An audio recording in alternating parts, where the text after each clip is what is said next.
3, hai. 1, 2, Marina lipsește, nu? Le punem în spate.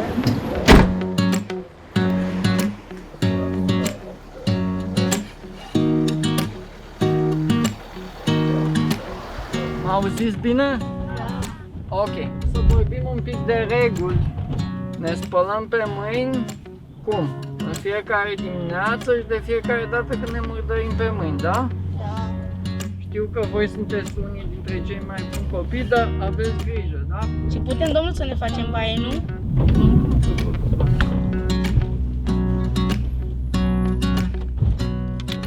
Undeva prin 2010 am început să lucrăm cu copiii de la... E un centru de zi lângă ghetoul din Ferentari, unde părinții practic își abandonează copiii. Și atunci am apucat, am zis, bă, hai să-i luăm la noi. Și toate revelioanele, toate sărbătorile de Paști, Crăciun, ne făceam cu copiii aia. Și era foarte fain. Așa mergeam cu câinii pe câmp, și era frumos tare. Și copiii ziceau că când veneau, când veneam la Casa Bună. Când mai venim, doamna, domnul, la Casa Bună? Hai, jos și fugiți în casă, vin și eu imediat, vă aduc eu toate alea.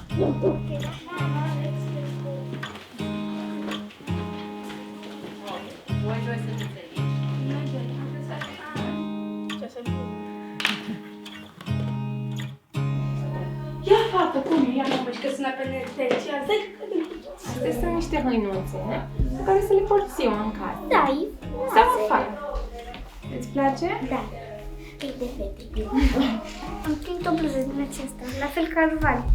Da, și eu. Vin copii între 8 și 14 ani. Sunt copii din Ferentari, atât din ghetou Ferentari cât și din casele de pe lângă ghetou Ferentari. Cresc în condiții foarte dure, cu familii foarte dificile, foarte sărace, foarte multă violență, foarte mult gunoi, foarte mult abuz, lipsă de supraveghere, mâncare proastă. Ghetou e plin de șobolani, drogați. Este diferit. Aici avem mult mai multe condiții decât avem la noi acasă. Adică, cum să vă spun? Poate unii n-au baie și aici are, dar... Nu prea sunt obișnuiți cu spațiilor, cu intimitatea, cu liniștea și cu un program bine organizat, în care să mai încapă și temele și joaca, niște adulți care să le dea doar lor atenție, un program făcut doar pentru ei, meniuri gândite doar pentru ei. Ok, așa o să arate ziua noastră. Dimineața ne trezim la 8, apoi coborâm, o să pregătim împreună micul dejun, stăm împreună și mâncăm, iar apoi la ora 9-10 o să fiți împărțiți în două grupuri, de câte 3.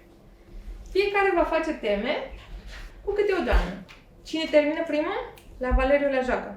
Ce ziceți? Da, Sună bine? Da. Pe de parte este o ieșire din cotidian și din mediul lor și poate din lucrurile mai greu de dus pentru ei, dar și un mod de a învăța. Asta ne dorim să fie educație și bucurie la oaltă. Ok, mimați pentru Vali. Hai să Primești, bravo. ce la Vali. Te duci în orășel. În orășel. Și pe ce te dai? Rârul posturi. Da. Bravo. Banul meu, 1000 de lei. Hai sus, Mile. Hai. Tabăra dorește să-și învețe să aibă un anumit program. Ei probabil că de asta ar avea nevoie cel mai mult, să aibă liniște, de exemplu, când își fac lecțiile. Unii dintre ei au nevoie de recuperare, știu, sunt cu câțiva ani în urmă față de anul școlar în care se află. Studiourile Ferentari.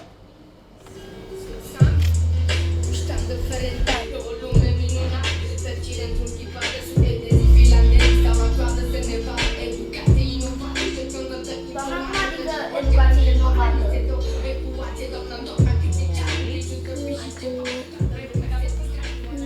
Deci aici erai. Poți să-mi spui T, E, T, R, O, G. Poți să-mi spui te rog? 8 minus 2 cât fac? Deci, Am 8 mere și iau, mănânc De 2 ce? din ele, câte mai pentru rămân? că aduni 3 cu... Deci avem 4.000.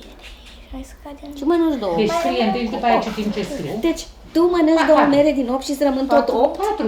Pe 3 cu 1 e 4. Cred că poți să faci Și mai aveți invenție. plus Dacă ai 4 mâncat și mai 2, pune- nu au cum să-ți mai rămână 8. Că ai mâncat încă 2. doi de Câte zero. îți rămân?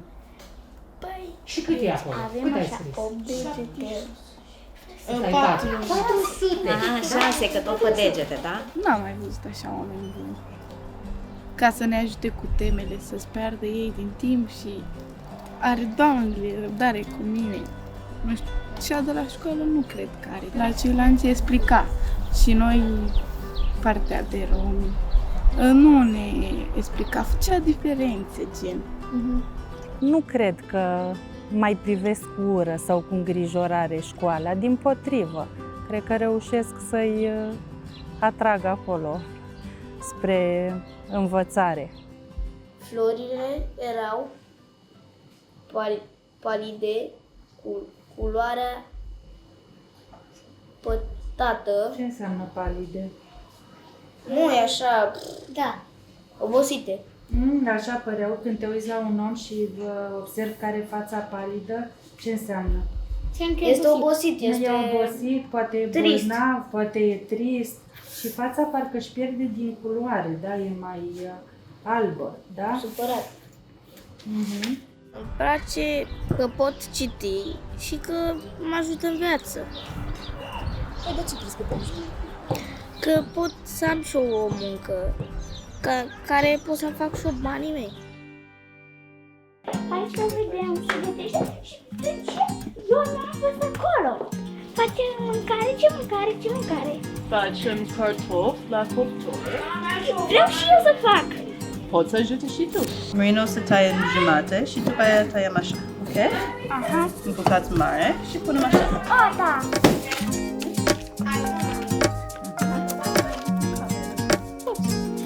A făcut la Cine mănâncă toată salata pe căștele?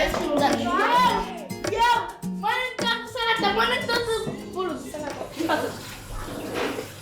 Faptul că ei au o rutină așa și un program foarte bine organizat e un lucru foarte nou pentru ei și se simte. În primele 2 zile ziceau că se plictisesc îngrozitor, că timpul trece foarte greu aici. A fost o provocare pentru ei să intre în ritmul ăsta. Eu sunt convins pe chestia asta a lui Aristotel că nu suntem ceea ce suntem ceea ce facem.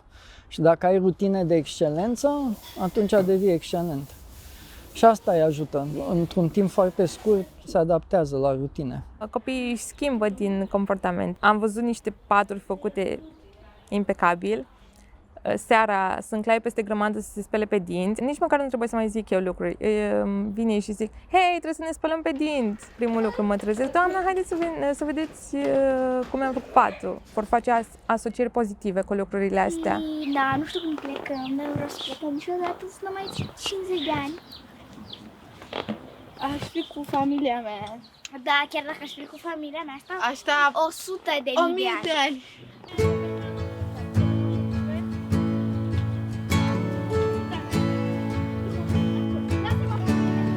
Câtă mai viespe! Uite-o! Dar de unde vine filantropia asta? Din vinovăție, clar. M-am simțit foarte vinovat.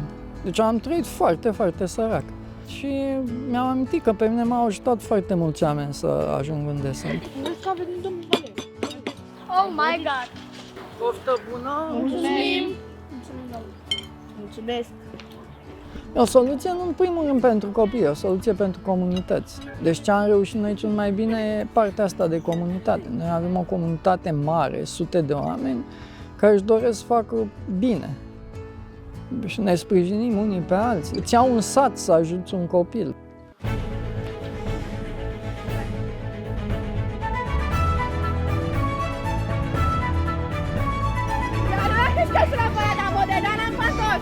Copiii ăștia chiar au toate calitățile, numai că atunci când nu pot să cunoască despre ei suficient de multe, când nu pot să se descopere suficient, nu știu cât de departe pot ajunge. Tabăra, cred că îi pune în situația să-și dorească un pic mai mult de la ei și de la viața lor.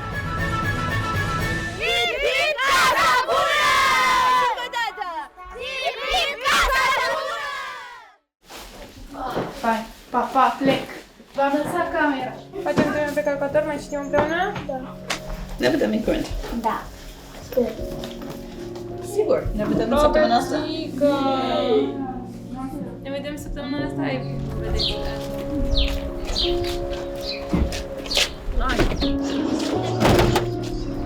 Aia mici treceți în spate? Și la mare treceți în față. Și cu astea ce facem? Copici și bezele. Cum a fost?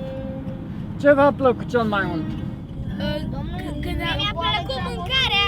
Și ce v-a mai plăcut? Aia cu balul. Da. Și mi-a plăcut totul. Și de citit, cine a citit cel mai mult?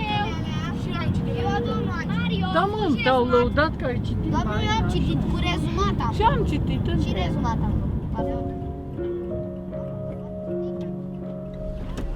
Deci ăștia sunt blocurile unde stau copiii. Uite, Marițu, Bubu, ăștia sunt copiii mei. Ce scrie pe blocuri. Și cam așa arată. O să știu.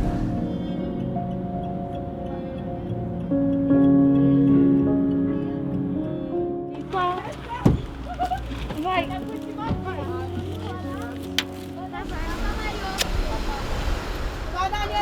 Mulțumesc, domnul, pa! Am să vă dau șturcă dulce. Ție îți dau că ăsta e cam dolofan. Pa, cum se zice? Mulțumim! La revedere! Revedere!